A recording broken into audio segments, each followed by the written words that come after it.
Assalamualaikum dan salam sejahtera kepada Dr. Dayang Surya Haji Mulia dan rakan-rakan sekalian.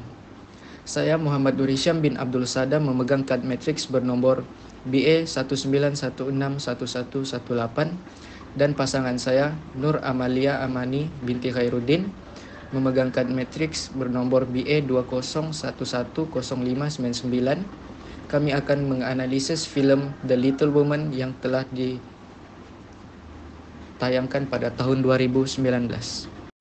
Sebagai pengenalan, tajuk filem kami adalah Little Woman pada tahun 2019. Ia menggunakan bahasa Inggris sepenuhnya sebagai bahasa di dalam filem ini. Genre dalam filem ini ialah genre drama iaitu percintaan, dan penulis skrip dan pengarahnya adalah Greta Gerwig, dan watak-watak utama adalah Saoirse Ronan, Florence Pugh, Timothée Chalamet, dan Eliza Scanlen. Lokasi penggambaran adalah di Amerika Syarikat dan filem ini berdurasi 2 jam 15 menit. Filem ini juga berdasarkan The Little Woman yang merupakan adaptasi daripada novelnya pada tahun 1868 oleh Louisa May Alcott. This is Meg, Amy, Beth, and Joe.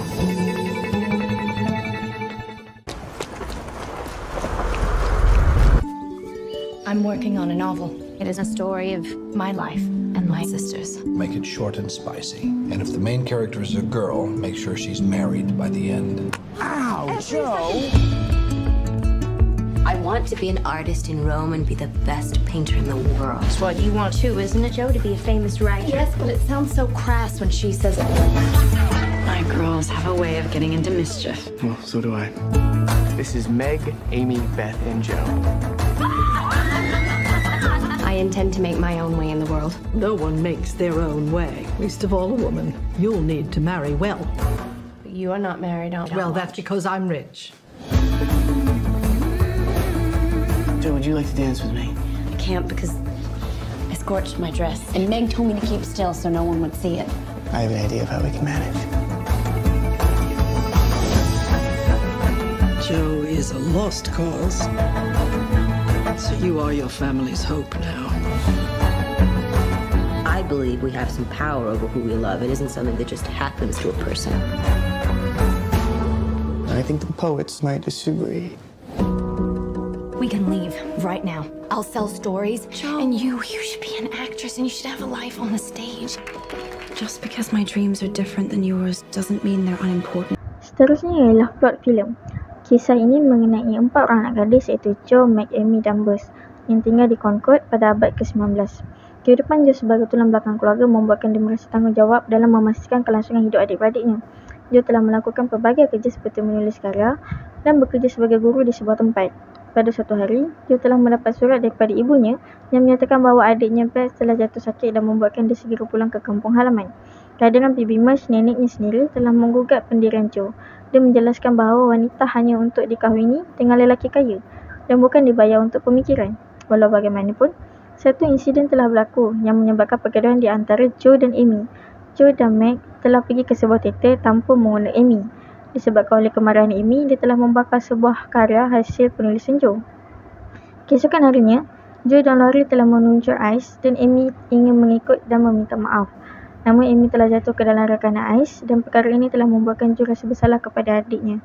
Dan akhirnya setelah segala liku kehidupan yang dialami Joe, termasuklah kematian Beth, Joe berasa bahagia di mana dia dan Friedrich akhirnya bersatu dan mendirikan sebuah sekolah untuk anak muda serta karya Little Woman telah dapat diterbitkan. Seterusnya kita bergerak kepada kritikan isu ketaksamaan gender di Malaysia. Sedikit sebanyak dalam filem ini mempunyai isu yang hampir sama tentang ketaksamaan gender di Malaysia. Dari segi aspek sosial, sentimen wanita tidak perlu menyambung pelajaran atau bekerja kerana akan ditanggung oleh seorang suami. Hal ini dapat kita lihat di dalam filem di mana salah seorang daripada 4 adik-beradik tersebut menyatakan hasratnya kepada ayahnya untuk menyambung pelajaran kepada peringkat yang lebih tinggi. Namun, ayahnya lebih memilih untuk menjodohkannya kepada seseorang yang lebih kaya berbanding menyambung pelajarannya kepada peringkat yang lebih tinggi, kerana hidupnya akan lebih senang dan akan ditanggung oleh seorang suami yang lebih kaya. Rentetan daripada sentimen ini, wujudlah satu lagi sentimen di mana wanita hanya perlu duduk di rumah dan melakukan hal-hal seperti pengurusan rumah dan pengasuhan anak. Di dalam film ini, wanita cenderung menjadi suri rumah dan menguruskan hal-hal seperti pengurusan rumah dan pengasuhan anak di dalam rumah. Masculinity is superior than femininity.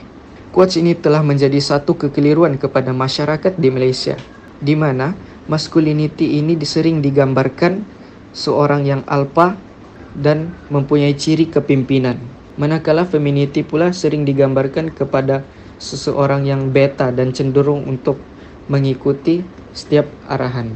Hal ini telah menjadi satu bukti dalam sistem politik dan ekonomi di Malaysia. Ciri keterampilan seseorang pemimpin sering dinilai berdasarkan kegagahan dan kemampuan dalam mendepani masyarakat, yaitu merujuk kepada seseorang yang lebih alpha. Merit ini secara tidak langsung meminggirkan keberadaan wanita. Perkara ini dapat dilihat dalam Dewan Rakyat di mana kedudukan wanita amat rendah, yaitu sebanyak 15%. Lazimnya, segelintir masyarakat masih meragui akan kemampuan wanita untuk menerajui kepimpinan dan membuat perubahan dalam politik di Malaysia. Seterusnya adalah ekonomi.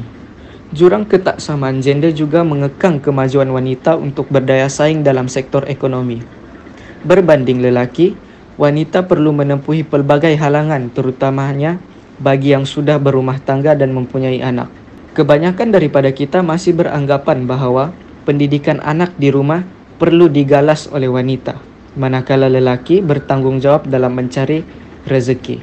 Secara tak sedar, sentimen seperti ini kadangkala merencatkan kesedaran akan kesaksamaan gender dalam memenuhi keperluan ekonomi yang pesat. Kita dapat melihat isu-isu seperti ini di mana seorang wanita sanggup menamatkan kerjayanya atas alasan untuk menjaga anak-anak mereka di rumah. Meskipun itu merupakan satu pilihan yang pribadi, namun keterbatasan ruang penjagaan anak yang selamat dan kondusif membuatkan kebanyakan wanita sanggup berkorban dan memilih jalan yang sukar ini. Yang berikutnya ialah mengenai interpretasi filem. Filem ini memaparkan tentang pemekasan wanita dalam sektor pendidikan. Filem ini menjelaskan bahawa peranan wanita secara produktif maupun reproduktif berdasarkan babak yang bersesuaian. Ia juga memberi penekanan bahawa wanita juga mampu untuk menggalas tanggungjawab seperti lelaki. Isu pemekasan wanita dapat dijadikan sebagai satu jalan penyelesaian kepada ketidaksamaan gender. Wanita mendapat hak dalam sektor politik, ekonomi dan sosial sehingga mereka mendapat kebebasan dalam menentukan matlamat hidup mereka sendiri. Teori feminisme. Teori ini telah dibangkitkan dalam filem The Little Woman pada tahun 2016.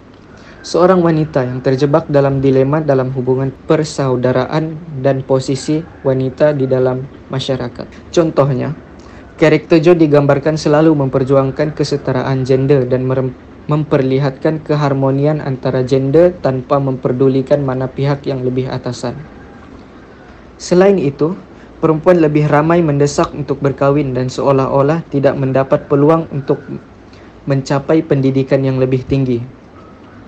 Kejayaan wanita dalam pendidikan mendapat kurang penghargaan daripada masyarakat. Hal ini kerana tahap kejayaan seseorang dilihat daripada kekayaannya.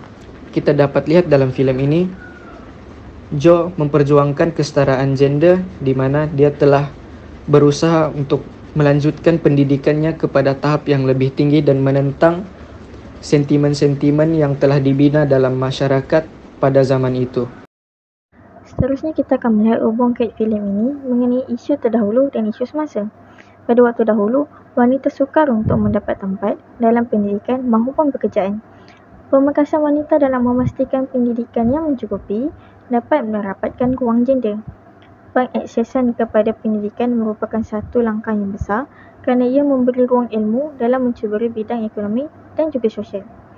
Untuk isu semasa, perubahan dapat dilihat apabila wanita mempunyai hak yang setara dengan lelaki dalam pelbagai aspek mengikut kriteria yang bersesuaian. Walau bagaimanapun, wanita sukar untuk mendapatkan pekerjaan walaupun mereka merupakan bilangan besar sewaktu dalam institusi pendidikan. Yang seterusnya adalah mengenai elemen kreativiti dalam filem. Yang pertama, pemilihan backdrop bersesuaian dalam babak filem yang memaparkan suasana Inggeris klasik di samping menegakkan isu gender yang berlaku. Yang kedua ialah cara penyuntingan yang digunakan ialah jump cut, iaitu memfokuskan kepada jalan cerita asal yang memberikan satu gambaran kepada penonton untuk mudah dipahami. Dan yang terakhir adalah pakaian yang digunakan dalam filem ini merupakan pakaian gambaran sewaktu 1934 dan menjadikan pakaian vintage kelihatan moden yang diidam-idamkan. Dan akhir sekali ialah bahagian kesimpulan.